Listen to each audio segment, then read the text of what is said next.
ஜனகணமன திராவிடம்ங்கிற சொல் இருக்கிற வரையிலும் இது இருக்கும். For India, for Tamil Nadu, but not in that order. I want to start here first, Tamil Nadu.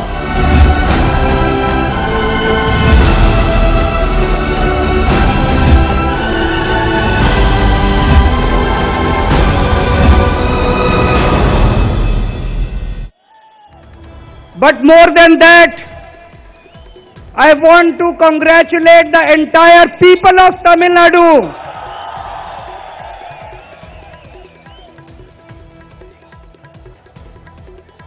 Till today, the people of Tamil Nadu were stuck between only two parties. There were only two parties, practically DMK and ADMK. Both of them are corrupt parties. Today, I want to congratulate the people of Tamil Nadu that they have now an honest political alternative.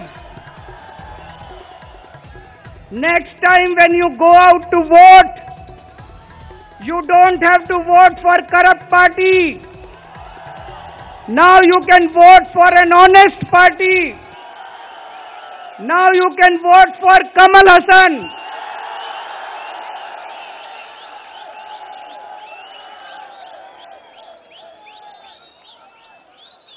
Friends, we started a small party, Aam Aadmi Party in Delhi 4 years back. And when we started that party, within 1 year, in the elections, the people of Delhi rejected both BJP and Congress.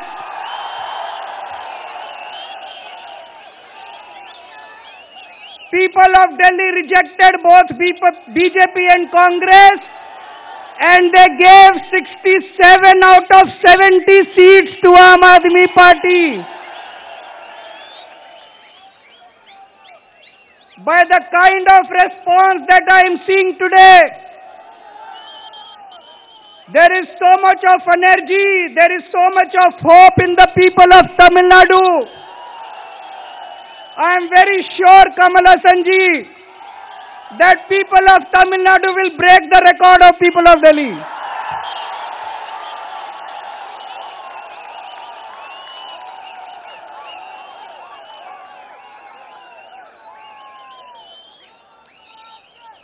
We are in power in Delhi for the last 3 years. It's a very honest government in Delhi.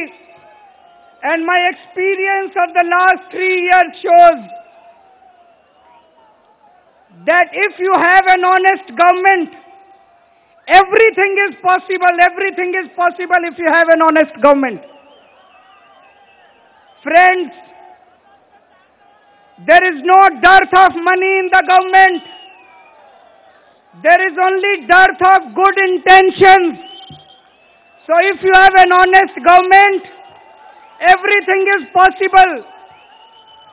Today Delhi is witnessing a complete transformation, some kind of a revolution in government schools, in hospitals, water sector, electricity.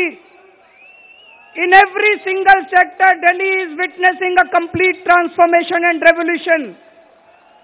And I can see that the people of Tamil Nadu are now ready. The people of Tamil Nadu are ready to throw out DMK and ADMK and bring Mr. Kamal Hassan to power.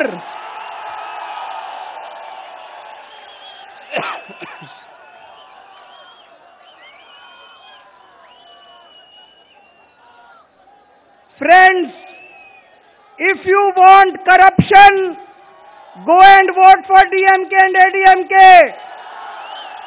But if you want schools, vote for Kamal Hassan. If you want corruption, vote for DMK and ADMK. If you want hospitals, if you want road, if you want water, if you want electricity, vote for Kamal Hassan.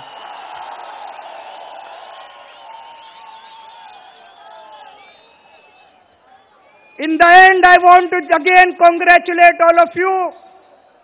And as I said, the people of Delhi started this trend of voting for new honest political parties. People of Delhi voted 67 out of 70 seats. Now it is the chance of people of Tamil Nadu to break the record of people of Delhi. Thank you so much. And again, I congratulate all of you. My best wishes, heartfelt, sincere wishes to Shri Kamal Hassan ji for his political journey. Vanakkam.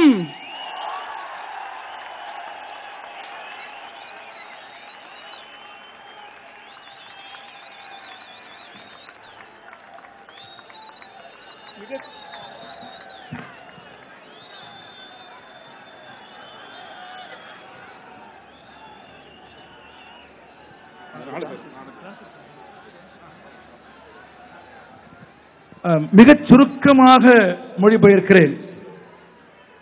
தமிழ்நாட்டு மக்களே, உங்களுக்கு என் வணக்கம்.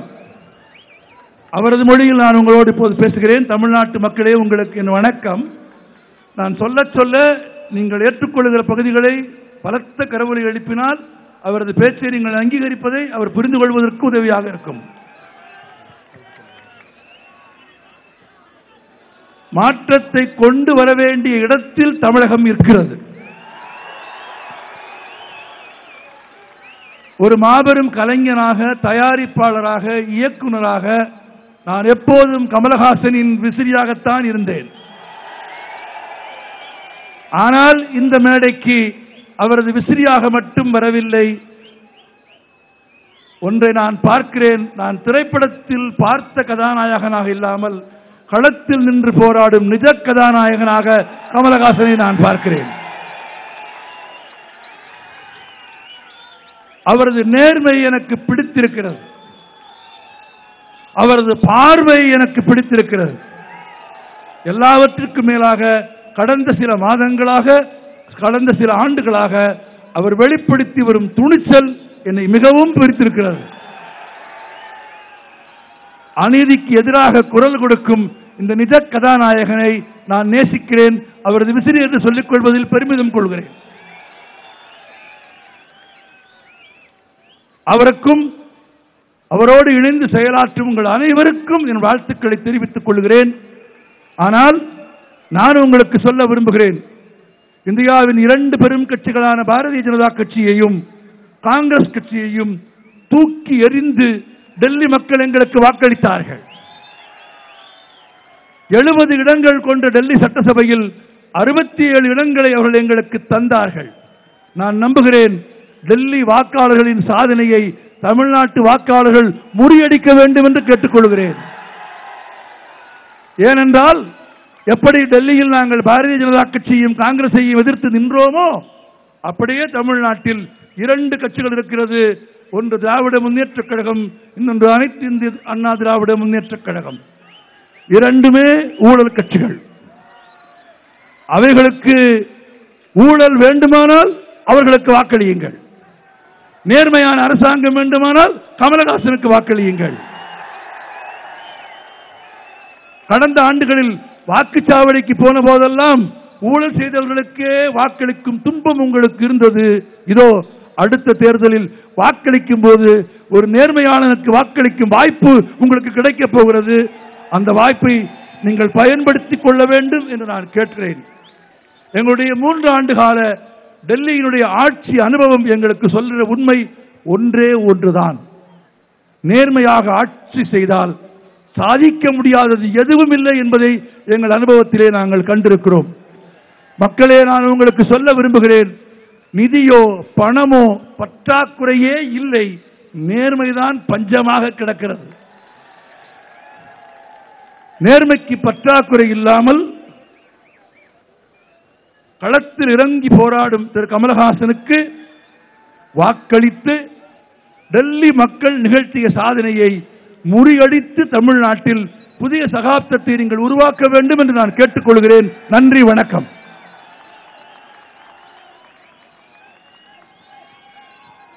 நண்பர்களே, இயக்கத்தில் சேரும் சில நண்பர்களின் பெயரை அப்போது அறிவித்திருந்தேன். இட நெருக்கடியால் அவர்கள் இங்கே வர இயலவில்லை. திரு ஜல்லிக்கட்டு போராட்டத்தில் முன்னின்ற திரு ராஜேஷ்,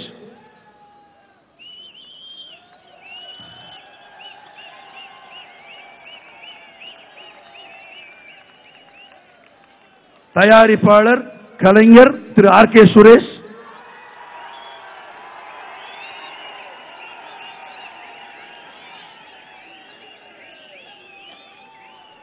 கலைஞர் திரு பரணி,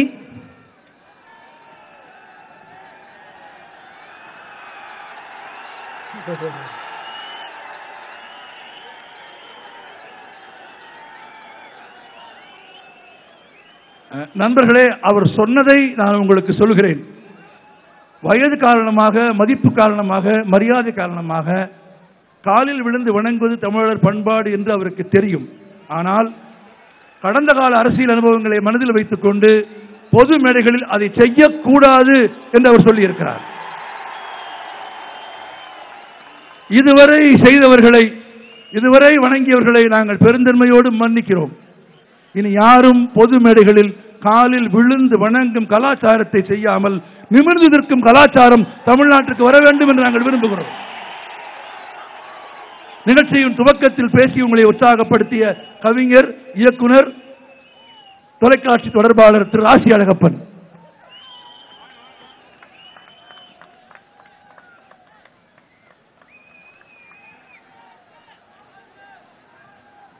நண்பர்களே, பத்மபூஷன் கமலஹாசன் விழா பேருரை ஆற்றுவார்.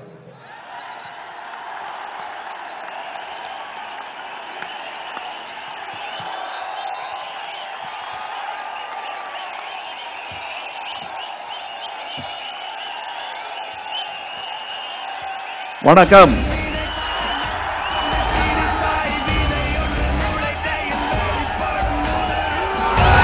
நாம் துவங்கி இருக்கும் நியாய போரின் தமிழரின் படை, அதன் கூர்முனை இரண்டாம் வரிசையில் அங்கே அமர்ந்திருக்கிறது.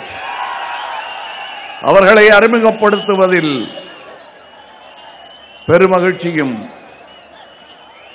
பேரானந்தமும் கொள்கிறேன். நான் இவர்கள் தனித்தனியே பேசினால் ஒவ்வொருவரை பற்றியும் பல பல நிமிடங்கள் பேசலாம். அது பிற்பாடு வரும், அதுவும் செய்ய வேண்டி வரும். இவர்கள் என்னிடம் கேட்ட கேள்விகள், நீங்கள் யார் என்று கேட்டபோது நான் கொஞ்சமும் தயங்காமல் நான் யார் என்பதை சொன்னேன். இந்த களத்தில் இங்கே என்ன செய்ய போகிறேன் என்று சொன்னேன். பிறகு அவர் நாம் யார் என்பதை புரிந்து கொண்டோம், அதனால் உங்களுடன் இணைகிறோம் என்று சொல்லி இணைந்தவர்கள்.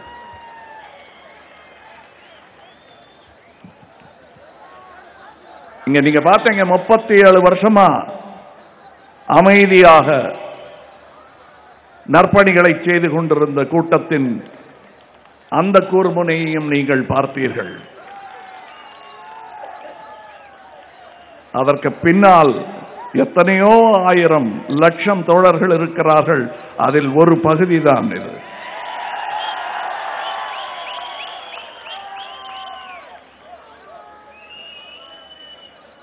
நாங்கள் பல வருடங்களாக நமக்கு எதற்கு இதெல்லாம், நம்ம மாட்டுக்கு அமைதியா நற்பணிகளை செய்துட்டு போயிட்டு இருப்போம் என்று செய்ய துவங்கிய போது அதற்கு பல இடைஞ்சல்கள். நாங்கள் செய்வது மக்களிடத்தில் நல்ல வரவேற்பை பெறுகிறது என்று உணர்ந்தவுடன் அதற்கு இடைஞ்சல் செய்வதை கடமையாக கொண்ட சில அரசுகள் செயல்பட்டன.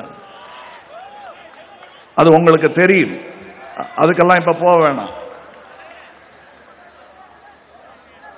கடந்தவை கடந்தவையாக இருக்கட்டும், ஆனால் மறந்தவையாக மட்டும் இருக்காது.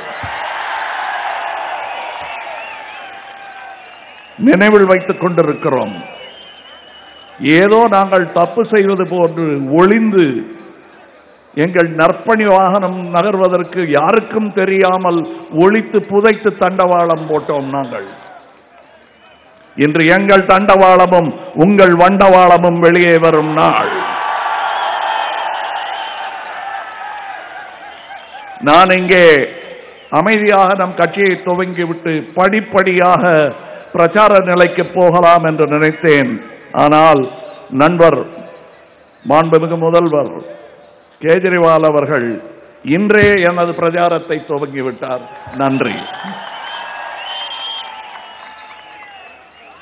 நான் கூட கொஞ்சம் மேடை பணிவு கருதி சொல்ல வேண்டாம், பிற்பாடு சொல்லிக் கொள்ளலாம் என்று நினைத்ததை இப்போதே துவங்கி வைத்து எங்கள் வேகத்தை கூட்டிய திரு கேஜரிவால் அவர்களுக்கு மனமார்ந்த நன்றி. அதற்கு காரணம் அவருக்கு தெரியும், எனது நேரமின்மை அவருக்கு புரியும், மக்களின் நேரமின்மை அவருக்கு புரியும். எத்தனை காலம், இன்னும் எத்தனை காலம் காத்திருப்போம்? இந்த அநீதிகளை பார்த்துக் கொண்டே எத்தனை காலம் நாம் ஊமைகளாய் கனவு கண்டு கொண்டிருப்போம்? இன்று பேசும் நாள், நாளை செயல். என்ன உங்கள் கட்சி என்று கேட்கிறார்கள். நேற்று என்னுடன் பேசிய ஆந்திர முதல்வர், அவரிடம் சொன்னேன், எப்படி திரு கேஜரிவால் அவர்கள் என்னை கதாநாயகன் என்றாரோ அப்படி நான் அரசியல் நாயகர்களிலே நான் மதிக்கும் மிக முக்கியமான நாயகர்களில் நீங்களும் ஒருவர் என்று அவரிடம் சொன்னபோது, மிக்க நன்றி, செயலை துவங்குங்கள் என்றார். ஐயா, உங்களுடைய சித்தாந்தங்களுக்கும் எனக்கும் எனது கட்சியின் சித்தாந்தங்களும் மாறுபடலாம், இருப்பினும் நான் உங்கள் ரசிகன் அப்படின்னு சொன்னபோது, இசமெல்லாம் நமக்கு கருவிதான். இன்று உலகெங்கிலும் யாரும் இசங்களை பற்றி கவலைப்படுவதில்லை. இடதா வலதா என்பதையெல்லாம் யோசிக்காமல் மக்கள் நலன்தான் அவர்கள் கொள்கையாக கோட்பாடாக இருக்கிறது என்று என் மனதில் உள்ளதை அவரும் பிரதிபலித்தது. ஓஹோ, நாம் நல்ல வழியில் தான் போய்கொண்டிருக்கிறோம் என்ற நம்பிக்கையை எனக்கு கொடுத்தது. நேற்று ராத்திரி நியாயமாக இத்தகைய விழா இன்று நடக்கும் போது நிம்மதியாக தூங்க முடியாது யாரும். ஆனால் நான் நிம்மதியாக தூங்கினேன். அந்த வாக்குறுதி எனக்கு கிடைத்தது பக்கத்து மாநில முதல்வரிடமிருந்து. மீண்டும் இன்று மாலை இதோ இங்கே டெல்லி முதல்வர் சொல்லி இருக்கிறார். நான் மனதில் நினைத்துக் கொண்டு வெளியே சொன்னால் இதை நம்புவார்களா என்று சொல்லும் போது செயல்படுத்தி காட்டிய வீரர் இங்கே எனக்கு சொல்லி காட்டினார், இங்கே பணத்திற்கு பஞ்சம் இல்லை, நல்ல மனத்திற்குத்தான் பஞ்சம் என்று. அந்த பஞ்சத்தை போக்கும் பெருங்கூட்டம் இங்கே இருக்கிறது. இந்த கூட்டத்தின் தலைவன் அல்ல நான், தொண்டன் என்பதை ஞாபகம் வைத்துக் கொள்ளுங்கள். அப்படித்தான் இருக்க வேண்டும். நீங்கள் தான் ஆதிக்கம் செலுத்த வேண்டும், உங்களின் பால் யாரையும் ஆதிக்கம் செலுத்த விடாதீர்கள் என்பது தாழ்மையான வேண்டுகோள் அல்ல. தமிழன் என்ற முறையில் நாமே நமக்கு நாம் இட்டுக்கொள்ள வேண்டிய உத்தரவு, செய்ய வேண்டிய சத்தியம். இன்னைக்கு நான் சொல்றேன், என்ன கட்சி கொள்கைகள்னு கேட்கிறாங்க. வரிசையா அவர் சொன்னார், எல்லா நல்ல முதலமைச்சர்களுக்கும் இருக்கும் கொள்கைதான் இந்த கட்சியின் தலைமைக்கும் இருக்கிறது. நல்ல கல்வி, தரமான கல்வி, எல்லா தரப்பினருக்கும் போய் சேர வேண்டும். சாதியும் மதத்தையும் சொல்லி சொல்லி விளையாடிய விளையாட்டுகள் நிறுத்தப்பட வேண்டும்.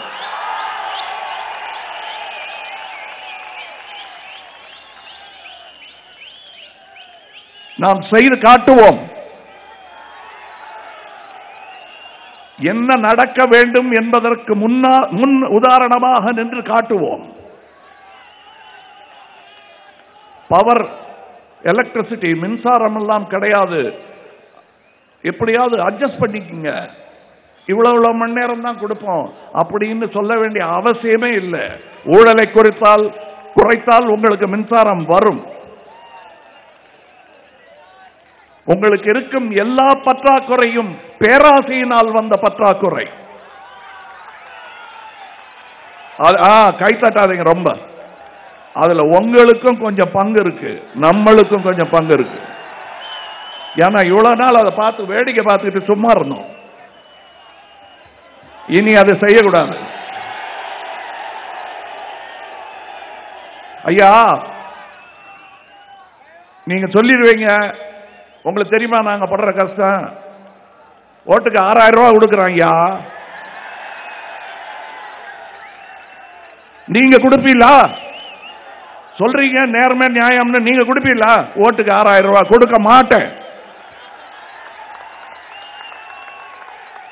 எங்க கையில காசு கிடையாது, இருந்தாலும் கொடுக்க மாட்டேன். அதை உனக்காக செலவு பண்ணுவேன் தவிர உன் கையில விளையாட்டுக்கு கொடுக்க மாட்டாது. உங்களுடைய ஓட்டின் வலிமை தெரியாமல், அதன் விலை தெரியாமல் அடிமாட்டு விலைக்கு விற்று விட்டீர்கள் என்பதை சொல்லுகிறேன். அதை வியாபாரமாக நினைத்தால் கூட நீங்கள் விற்ற விலை சரியானதல்ல, ஏமாற்றப்பட்டீர்கள். நல்ல கட்சிக்கு ஓட்டு போட்டிருந்தீர்களே ஆனால் 6000 ரூபாய் இல்லை, வருடத்திற்கு 6 லட்சம் ரூபாய் கூட கிடைத்திருக்கலாம். அதை கோட்டை விட்டுட்டு 6000 5 வருஷத்துல வகுத்து பாருங்க, ஒரு நாளைக்கு 99 பைசாவோ என்னமோ வரும். ஏன்னா வருஷம் பூரா அந்த அந்த அந்த டேர்ம் பூரா அவர்கிட்ட ஒண்ணுமே கேட்க முடியாது. அந்த 5 வருஷம் என்ன ஒண்ணு நடக்கலையான்னு கேட்டா கண்ணுல கண்ணு பார்த்து பாசு பாப்பான் அப்படின்னு கேட்பாங்க. வாங்கல ஷூர் போ அப்படின்றாங்க. சொன்னாங்கல்ல, போன்ல கூப்பிட்டு நீங்க மிரட்டுங்களே என்னையா பண்றீங்கன்னு கேட்டப்ப பதிலுக்கு மிரட்டினாங்கல்ல. அதைத்தான் நான் ட்வீட்ல போட்டிருந்தேன். திருடன் திருடன் கத்திக்கிட்டு பின்னாடி ஓடும்போது தலைதெறிக்க ஓட வேணாமா? நின்று என்ன கூப்டாப்ல இருக்கு அப்படின்னா நாடு என்ன கதி ஆகும்? அதான் நடந்துகிட்டு இருக்குங்க. அதை நீங்க இனிமே நடக்க விடக்கூடாது.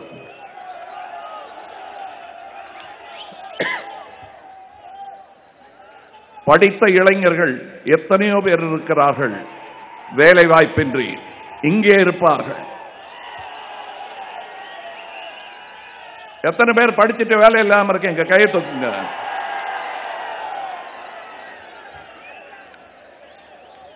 அது இல்லாம செய்ய முடியும், இந்த சங்கடம் இல்லாமல் செய்ய முடியும். திறமைகளை வளர்த்துக் கொள்ளுங்கள். நாங்க சொன்ன அந்த 8 கிராமங்களை தத்தெடுப்போம் என்று சொன்னது கிண்டல் அடிக்கிறார்கள், கேலி செய்கிறார்கள். இது ஏற்கனவே பண்ணதுதானே, புதுசா என்ன கண்டுபிடிச்சிங்க? ஐயா, நாங்க விஞ்ஞானிகள் என்று சொல்லிக் கொண்டு வரவில்லை, சமூக சேவகர்களாக வந்திருக்கிறோம். நாங்கள் எதையும் கண்டுபிடிக்க வேண்டிய அவசியமில்லை, செய்ய வேண்டியதை செய்தாலே போதுமானது. அதை செய்வதற்கான முனைப்புத்தான் இந்த 8 கிராமங்கள். இந்த 8 கிராமங்களை செய்து காட்டுகிறோம். அதில் உங்களுக்கு அதிருப்தி இருந்தால் சொல்லுங்கள், திருத்திக் கொள்கிறோம். பிடிச்ச முயலுக்கு 3 கால்னு சொல்லிட்டு இருக்க அலைய மாட்டோம். நாங்க முயலையே கறி பண்ணி சாப்பிட்டுட்டு முயலா 3 காலா அப்படிலாம் ஒண்ணும் இல்லையேன்னு சொல்லிட்டு இருக்காங்க. நீங்களும் நம்பிக்கிட்டு சரி முயலே இல்லை போல் இருக்குன்னு நம்பிட்டு இருக்கீங்க. முடிஞ்சு போச்சு அந்த காலம். அடுத்த கட்டம் தொடங்குகிறது. இன்னைக்கு நான் சொல்றேன், தண்ணி இல்ல, சரி காவிரி பிரச்சனைக்கு என்ன பதில் சொல்ல போகிறீர்கள் அப்படிங்கிறாங்க. எப்பவோ சொல்லி இருக்கிறான் இதுக்கு பதில். சும்மா ஒருத்தருக்கு ஒருத்தர் தூண்டி விட்டு விளையாடி எரியிற வீட்டுல பீடி பத்த வைக்கிறது தான் வேலை. இத்தனை நாளா அதான் நடந்துகிட்டு இருந்துச்சு. நான் ஒன்னு சொல்றேன், இங்க இருந்து பெங்களூர்ல இருந்து கூட சகோதரர்கள் வந்திருக்கிறார்கள் என்று நினைக்கிறேன். இவ்வளவு பேசுறியா, நீ தண்ணி வாங்கி கொடுப்பியா அப்படின்னு கேட்கிறாங்க. ஒழுங்கா முறையாக உரையாடல் நடந்தது என்றால், டயலாக் என்று சொல்வார்கள் ஆங்கிலத்தில், அந்த டயலாக் நடந்தது என்றால் எந்த மாநிலமும் எந்த மாநிலத்திடமிருந்தும் நமக்கு தேவையான விஷயங்களை பெற முடியும், பேசி பெற முடியும். நீங்க தண்ணி தானே கேக்குறீங்க, என்னால ரத்தத்தை வாங்கி கொடுக்க முடியும். அங்க இருந்து இருங்க இருங்க இருங்க, ரத்தம் சொல்லும் போது ஏதோ சண்டைக்கு தயாரான்னு நினைக்காதீங்க. ரத்த தானத்தை சொல்றேன் நானு.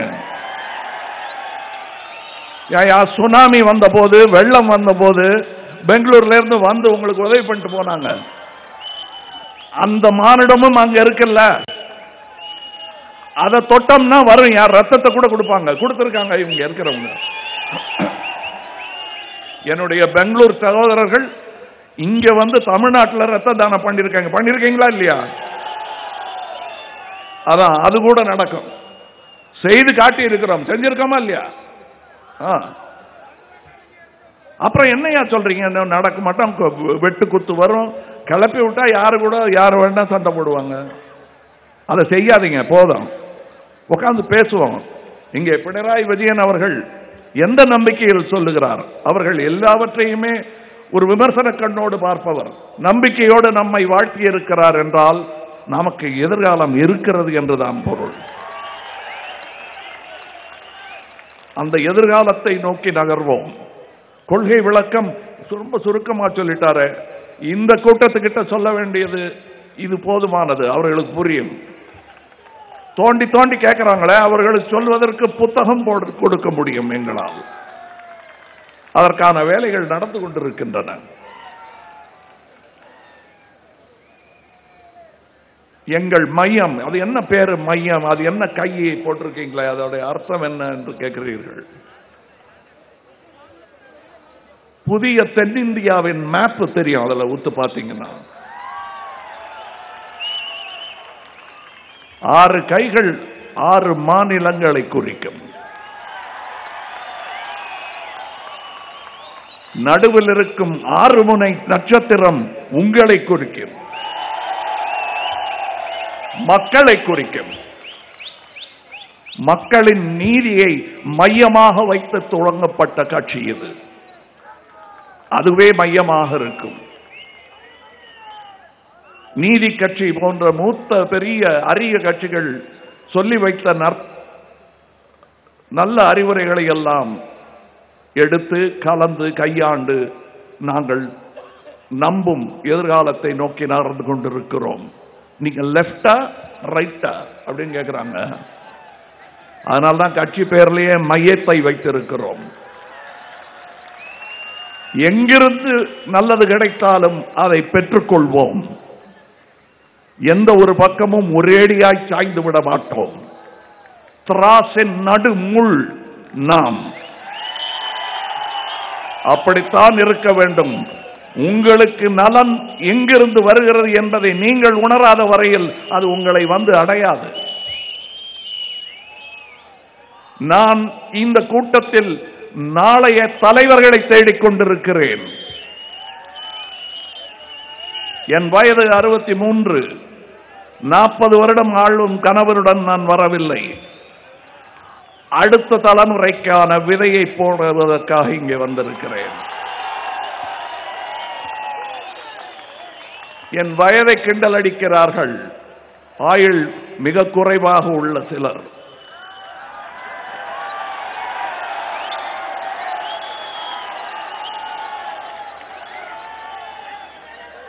நான் சொல்லுகிறேன், சொல்லுவாங்க என் மூச்சுள்ள வரைன்னு. நான் இதுவரை நடித்தேன். நடித்தது ஃப்ரீயா நடிக்கல, காசு வாங்கிட்டு நடிச்சேன். நீங்க அதை காசு கொடுத்து பார்த்தீங்க, அந்த காசு அப்படியே சுத்தி இப்படி சுத்தி எனக்கு சம்பளமா வந்துச்சு. அதற்கு நன்றியா நான் என்ன பண்ணேன், கூட்டத்தில் போகும்போது கையாட்டுவேன். நீங்களும் என்ன பார்த்து கையாட்டாருன்னு சந்தோஷமா இருந்தீங்க. இப்படித்தான் இருந்தது நம்முடைய தொடர்பு. நிதானமாக அமர்ந்து யோசித்து பார்க்கும் பொழுது இந்த அன்புக்கெல்லாம் பிரதிகாரமாக பதிலாக நான் என்ன செய்தேன் என்று யோசித்து பார்த்தால் ஒன்றுமே இல்லை. நல்ல கார்ல வந்து என்னை வாழ வச்சுட்டீங்க, ரொம்ப சந்தோஷம் அப்படின்னு கையாட்டி போனதோட சரி. ஒரு குற்ற உணர்வே என்னை பாதிக்க ஆரம்பித்தது, பீடிக்க ஆரம்பித்தது. முடிவு செய்தேன், இனி எஞ்சிய வாழ்க்கை உங்களுக்காக.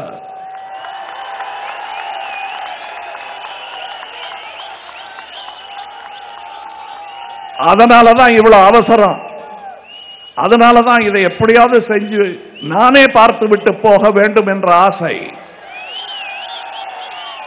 எங்கள் கட்சியின் கட்டமைப்பை பாருங்கள். உங்களுக்கு எப்படியும் சொல்லித்தானே தீர்வோம், அது எப்படியும் வெளியே வந்துதானே தீரும். எலெக்ஷன் கமிஷன்ல ரெஜிஸ்டர் ஆயாச்சு இந்த கட்சி,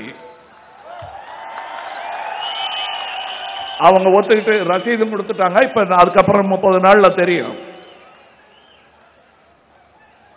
ஆனால் எங்கள் கட்டமைப்பை பார்த்தால் என்னுடன் முடியும் கட்சி அல்ல இது. குறைந்தது ஒரு 3-4 தலைமுறையாவது தாக்கு பிடிக்க வேண்டிய ஒரு கட்சியை நாங்கள் உருவாக்க வேண்டும் என்ற எண்ணத்தில் உருவாக்கி இருக்கிறோம். எனக்கு என்றால் ஓடாது. அது அப்படி முந்தாதிருந்தால் நாளை நமது. எனக்கு மட்டும் என்றால் நாளை நமதாகுமா? சொல்லுங்கள்.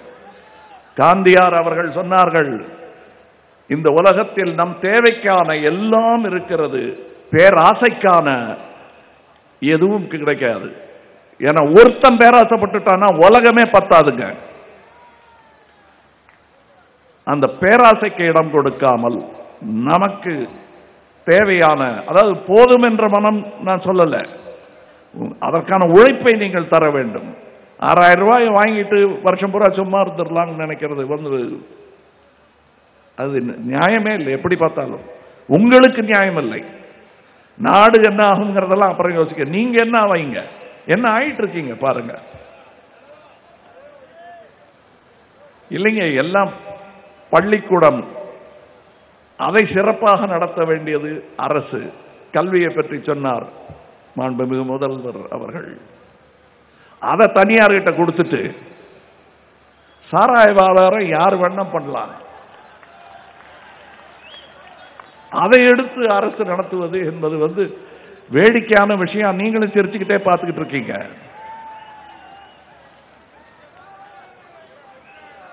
வீதிக்கு ஒரு சாராய கடை வேண்டியதில்லை, கொஞ்சம் தூரம் நடந்து போய் தான் குடிங்களேன்.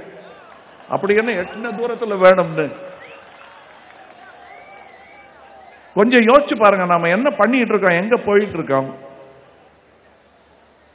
பள்ளி பருவத்திலேயே தண்ணி ஓட ஆரம்பிக்கிறதுக்கான எல்லா வசதிகளும் இன்று செய்து கொடுத்திருக்கிறோம் நாம். அதெல்லாம் மாறணும். கல்வியின் தரம் போதாது. கல்வி கொடுக்கிறோம் எதையாவது கொடுத்துடக்கூடாது. வெறும் பைய கொடுத்து அனுப்பக்கூடாது. இளமையில் கல், முதுமையில் மண், அப்படி ஆயிடும். நான் உங்களுக்கு சொல்லுகிறேன், இந்த பேச்சு மேடை இவ்வளவு பேசினால் போதுமானது. எங்களுடைய மேடைகளில் எல்லாம் செவிசாய்க்கும் மேடைகளாக இருக்கும். இவ்வளவு நேரம் பேசிட்டேன், நீங்க கேட்டுட்டு இருந்தீங்க. இது ஒரு அறிவுரை மேடை அல்ல, அறிவு பெறும் மேடை.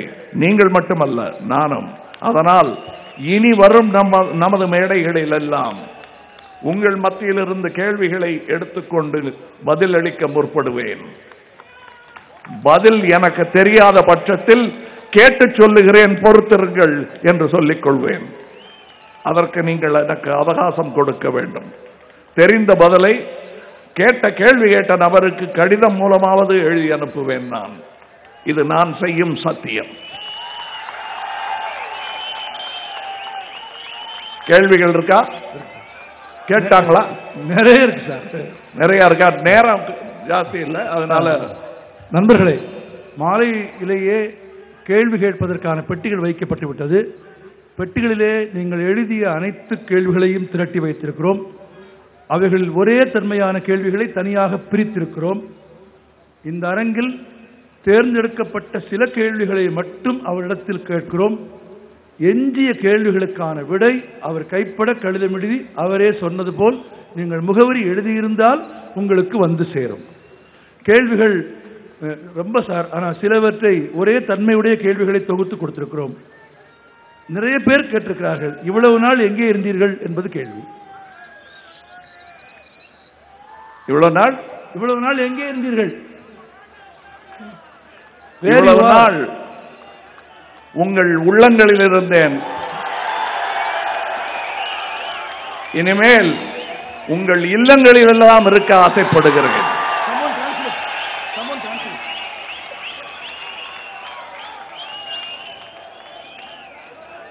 என்ன சொல்லுகிறேன் புரிகிறதா? காலையில் ராமநாதபுரத்தில் சொல்லிட்டு இருந்தேன், என்ன நட்சத்திரமா பார்த்துக்கிட்டு இருக்கீங்க நீங்க.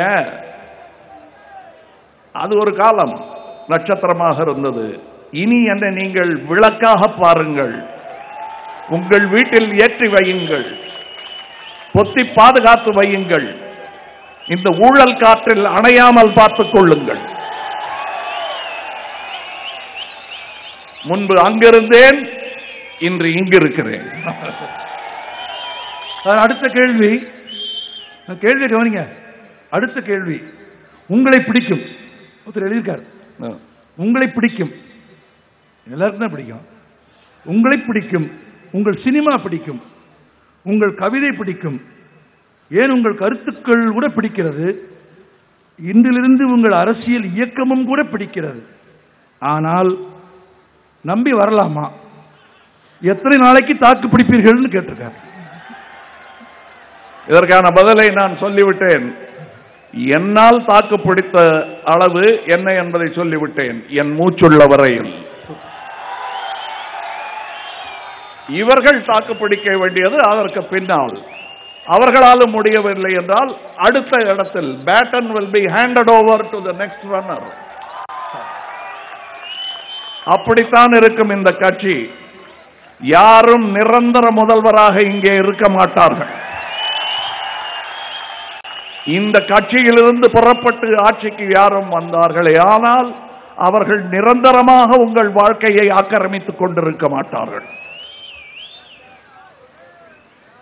உங்களுக்கு ஒரு கஷ்டம் வந்ததால் தான் விஸ்வரூபம் எடுத்திருக்கிறீர்களா? உங்களுக்கு ஒரு கஷ்டம் வந்ததாலே தான் நீங்கள் விஸ்வரூபம் எடுத்திருக்கிறீர்களா? அது நான் எடுத்து 2வது பாகம் கூட எடுத்துட்டேன். இவங்களுக்கு வந்த கஷ்டத்தை பார்த்து கொண்டிருக்கிறேன். கோபம் வருகிறது. இனிமேல் தான் எடுக்க வேண்டும் விஸ்வரூபம் இவர்களுடன் சேர்ந்து. சார், உங்கள் வழிகாட்டி யார்? உங்கள் வழிகாட்டி யார்? காந்தியா, பெரியாரா, அம்பேத்கரா, காமராஜரா? ஏயா இருங்க இருங்க இருங்க. இப்ப என்னை பகுத்தறிவுவாதி அப்படின்லாம் கேள்வி பண்ணுவாங்க. அது ஓகே, அது நிஜமும் கூட. ஆனா நீங்க எத்தனை சாமி கும்பிடுறீங்க? இங்க ஒரு சாமி கும்பிடுறேன், அங்க ஒரு சாமி கும்பிடுறேன். எனக்கு வெங்கடாஜலபதியும் பிடிக்கும், முருகனையும் பிடிக்கும், அவரையும் பிடிக்கும், இவரையும் பிடிக்கும் நீங்க சொல்லும் போது அப்படிங்களா சரி அப்படின்னு விட்டுறேன்ல. அந்த மாதிரி என்னையும் விடுங்களேன். எனக்கு அம்பேத்கரையும் பிடிக்கும், காந்தியும் பிடிக்கும், நேருவையும் பிடிக்கும். இதோ இன்னைக்கு வந்தாரே எங்ககிட்ட அறிவுரை சொல்லி முன்னுதாரணமாக நின்று காட்டிக் கொண்டிருக்கிறாரே, இவரையும் பிடிக்கும், சந்திரபாபு நாயுடுவையும் பிடிக்கும், ஒபாமாவையும் பிடிக்கும், பினராயி விஜயனை பிடிக்கும். முதல்ல நான் தொடங்கும் போது பினராயி விஜயனை பார்க்கத்தான் போனேன். நான் செய்து காட்டிக் கொண்டிருக்கும் வீரர்கள் செத்த பிறகு இப்படி ஒரு ஆள் இல்லையேன்னு கவலைப்படுறதை விட இருக்கும் போது இருக்கிறார்களே என்று போற்றுவோம். ஊழலை ஒழிப்போம் என்கிறீர்கள், ஒழிக்க வேண்டும் என்கிறீர்கள். இதை எல்லோரும் சொல்லிவிட்டார்கள். அதுவே பெரிய ஊழலாகிவிட்டது. நீங்கள் எப்படி ஒழிப்பீர்கள்? நான் ஒழிக்கணுமா? இது நல்ல கதையா இருக்க. எல்லாரும் சேர்ந்துட்டு என்ன மட்டும் ஒழிக்க சொன்னா எப்படி? நாம் சேர்ந்து ஒழிப்போம். தனியா என்னால முடியுமா சொல்லுங்க? தனி மரம் தோப்பாகாது. வாங்க ஒழிப்போம், செஞ்சு காட்டுவோம். முடியுமா முடியாதா? அதற்கு தனிப்பட்ட தியாகம் கொஞ்சம் செய்ய வேண்டியிருக்கும். பெரிய தியாகம் இல்ல. அதாவது உடம்பு நல்லா இருக்க எக்ஸசைஸ் பண்ற மாதிரி, உடற்பயிற்சி செய்கிற மாதிரி, அந்த மாதிரி சின்ன தியாகங்கள் தான். அது கூட செய்ய மாட்டீங்களா? செய்வீங்களா மாட்டீங்களா? அவ்வளவுதான். பாருங்க நாடு எங்க போகுதுன்னு. அதை செஞ்சு காட்டுங்க, பாருங்க தன்னால போயிடும். நான் செய்ய மாட்டேன்னு சொல்லு. உங்கள் அளவில் ஊழல் இல்லாமல் பார்த்துக் கொள்ளுங்கள். உங்கள் உலகம் ஊழலற்ற உலகமாக கொஞ்சம் கொஞ்சமாக மாறிவிடும். இது சத்தியம். உங்களுக்கு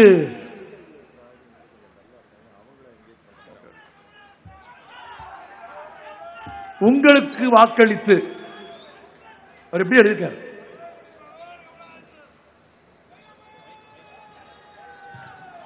இல்ல மைக் இல்ல, நீங்க எதுல பேசுறீங்க? நீங்க எதுல பேசுறீங்க? ஓகே, ஆமா அவங்களுக்கு தெரியல. மாறு.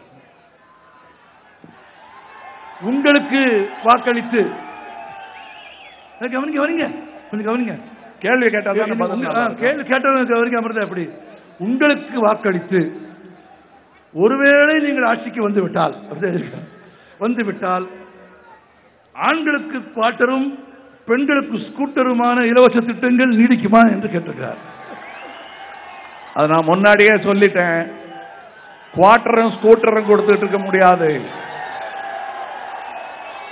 நீங்க மற்றவங்களுக்கு ஸ்கூட்டர் வாங்கி கொடுக்கிற அளவுக்கு உங்களுக்கு வசதியை ஏற்படுத்தி கொடுக்க வேண்டும், வேலை வாய்ப்பை ஏற்படுத்தி கொடுக்க வேண்டும். அப்படி செய்தால் நீங்க இலவசங்களை இல்லாதவர்களுக்கு கொடுக்கும் வள்ளல்களாவீர்கள். ஒரு வள்ளலை சுற்றி 10,000 ஏழைகள் நிற்பதை விட 10,000 வள்ளல்கள் இருந்தால் நாடே ஏழைகள் இல்லாத நாடாகிவிடும். ஏழ்மைக்கே ஏழ்மை வந்துவிடும். மிகுந்த கவலையோடு இந்த கேள்வியை உங்களிடத்தில் கேட்கிறேன். தாய்க்குலத்திற்கு எதிராக, பெண் மக்களுக்கு எதிராக நடக்கும் கொடுமைகளுக்கு முடிவு கட்ட என்ன வழி? நான் தான் வழி. வெறும் காதலும் வீரமும் மட்டும் பேசிட்டு இருந்தா போதாது. அக்காவை பத்தி நினைக்கணும், அம்மாவை பத்தி நினைக்கணும், தங்கச்சியை கட்டி கொடுக்க வேண்டிய தங்கச்சியை பத்தி நினைக்கணும், மகளை பத்தி நினைக்கணும். அப்படி நினைச்சு நமக்கு மனம் உருகிட்டோம்னு வச்சுங்க, பெண்களுக்கு எதிராக கொடுமை நடக்காது. எல்லாரையும் காதலியா பார்க்க முடியாது. எல்லாரும் உங்கள் கனவு கன்னிகளாக வர மாட்டாங்க. அதனால அம்மாவை நினைவு வச்சுக்கணும், தங்கச்சியை நினைவு வச்சுக்கணும், காதலியும் வேணும் இல்லைங்கள. ஆனால் அவளுக்கு சமமான இடம் கொடுக்க வேண்டும். நீங்க கும்பிட சாமி பாதி கொடுத்தாருன்னு கேட்கலையா நீங்க? இல்லையா? அந்த மாதிரி இங்க இடம் கொடுங்க.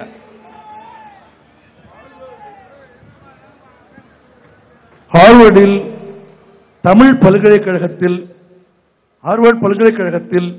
தமிழ் இருக்கை உருவாக்குவதற்கு நீங்கள் நன்கொடை அளித்திருக்கிறீர்கள். நல்ல காரியம், பாராட்டுகிறேன்.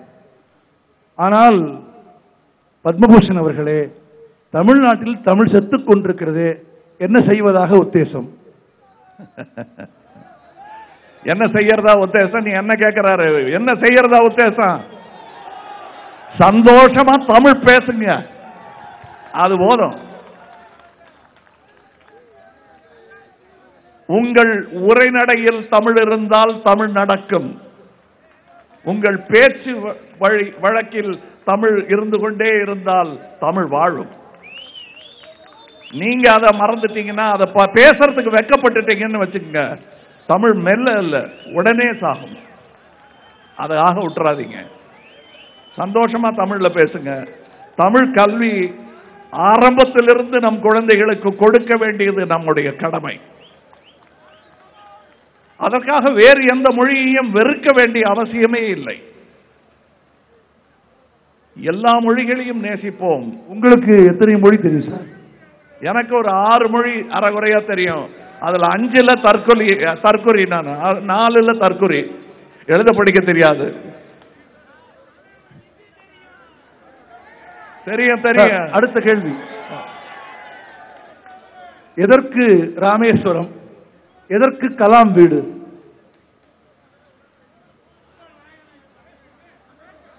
எதற்கு ராமேஸ்வரம், எதற்கு கலாம் வீடு? கேள்வி ஆர்டர் மாறி வந்துருச்சு. கலாம் வீடு இருக்கிற இடம் ராமேஸ்வரம். Super sir. அதற்காக போனேன். ராமேஸ்வரத்துக்கு போனோம், கூடவே கலாமையும் பார்த்துட்டு வரலான்னு வரல. எனக்கு பாவ புண்ணியத்தை விட நியாய தர்மத்தில் நம்பிக்கை அதிகம். அது இங்கே இருக்கிறது. இதுவே என் புண்ணிய பூமி. ரொம்ப பர்சனலா ஒருத்தர் கேள்வி கேட்டிருக்காரு. அவர் எழுதுன மாதிரியே சொல்லிடுறேன். தலைவா, கால் வலி எப்படி இருக்கு? கால்வாசி குறைஞ்சிருக்கு. அதெல்லாம் வலியே இல்லை. உங்களோட இந்த மாதிரி நம்பிக்கை குரல்களும் நம்பிக்கை ததும்பும் முகங்களையும் பார்க்கும் போது எந்த வலியும் மறந்து போகும்.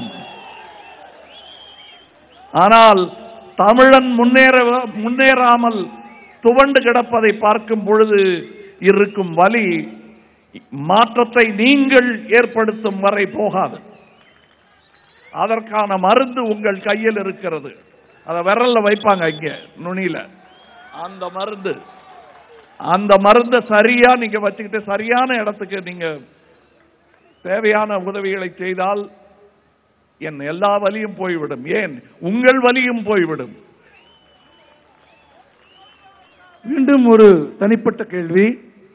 உங்கள் பிள்ளைகள் அரசியலுக்கு வருவார்களா? என் பிள்ளைகள் அரசியலுக்கு வருவார்களா? இதோ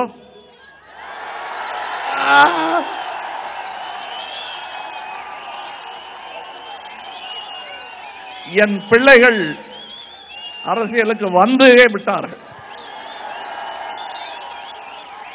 என் பெண்கள் அவர்கள்தான் முடிவு செய்ய வேண்டும். அதை நான் வற்புறுத்த மாட்டேன். இங்கே என் பெண்களும் இருக்கிறார்கள், அவர்களும் வந்து விட்டார்கள். இவர்களை பார்த்து மனம் மாறினால் வரட்டும், வேண்டாம் என்றால் வேண்டாம். இதோ பாருங்கள், வந்திருக்கிறார்கள் 2 பெண்கள் நம்பி. ரொம்ப எனக்கே ரொம்ப பிடிச்ச பதிலா இருக்கு சார். சிறந்த பதில் சார். மனமான கடைசியா ஒரு கேள்வி சார். ஒருவர் போன்சாய் என்கிறார் உங்களை. போன்சாய் என்கிறார் ஒருவர். கொஞ்ச நாள் தலைப்புச் செய்தியாக மட்டும்தான் இருப்பாரே தவிர தலைவராக இருக்க மாட்டார் என்கிறார். மரபணு மாற்றப்பட்ட விதை நீங்கள். ஒருவர் காகிதப்பூ என்று சொன்னபோது நீங்கள் சொன்னீர்கள், நான் பூ இல்லை விதை, நடுங்கள் வளர்ந்து காட்டுவேன் என்று சொன்னீர்கள்.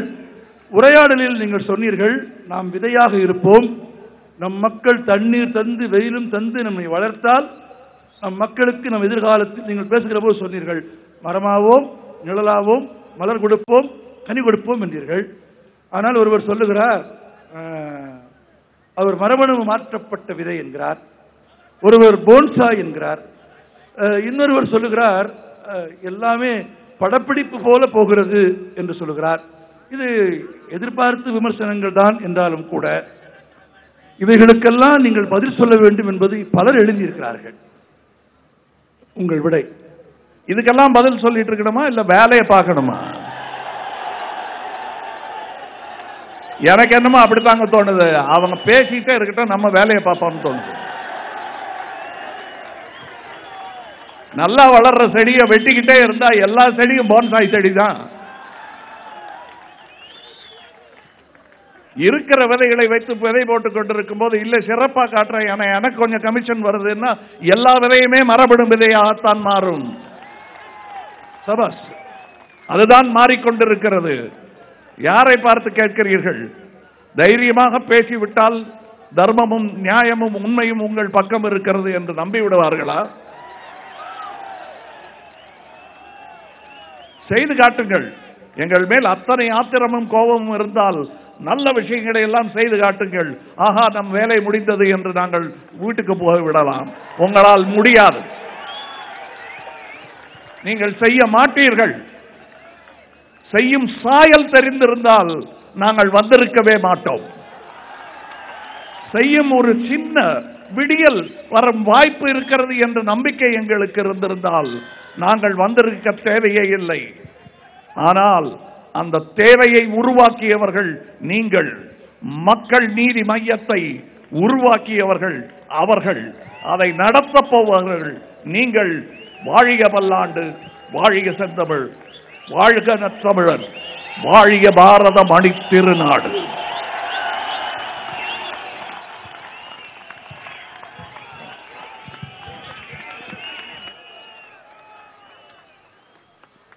நண்பர்களே, விழாவின் துவக்கத்திலிருந்து இந்த கணம் வரை நீங்கள் காட்டியிருக்கும் பேரமைதியும் அன்பும் கட்டுப்பாடும் வியத்தகு பாராட்டுக்குரியது. உங்களுக்காக அரங்கில் இருக்கிற sir, we wanted to appreciate their discipline and we wanted to appreciate their cooperation and discipline for the first time.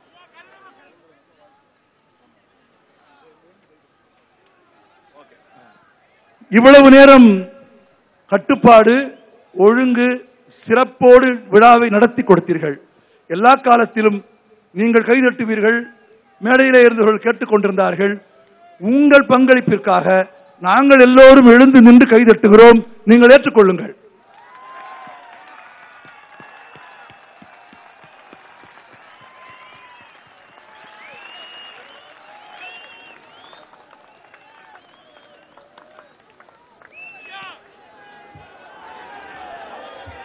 ஐயா, இது நல்ல கொண்டாட்டம், சந்தோஷமா பேசணும், கேட்டோம்.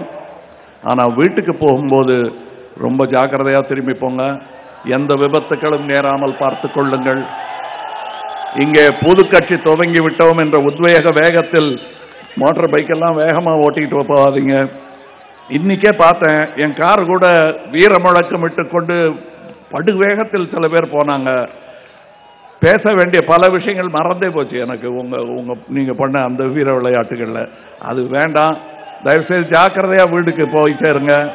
அங்க அம்மா காத்திருப்பாங்க, மனைவி காத்திருப்பாங்க, தங்கச்சி காத்திருப்பாங்க. அதனால அஜாக்கிரதையா எதுவும் தப்பு பண்ணிடாதீங்க. நாம் தெளிவாக விழிப்புடன் இருந்தால் நாளை நமதே. மக்கள் நீதி மையம் என்ற கட்சியை தொடங்கி தற்போது மதுரை ஒத்தக்கடை மைதானத்தில் நடிகர் கமல்ஹாசன் உரை நிகழ்த்தியதை நேரலையில் பார்த்தோம். இது தொடர்பான முழுமையான செய்தி தொகுப்புகளை இன்னும் சற்று நேரத்தில் பார்க்க இருக்கிறோம். மேலும் அண்மைச் செய்திகளுக்கு தொடர்ந்து இணைந்திருங்கள். இது உங்கள் நியூஸ் 18 தமிழ்நாடு.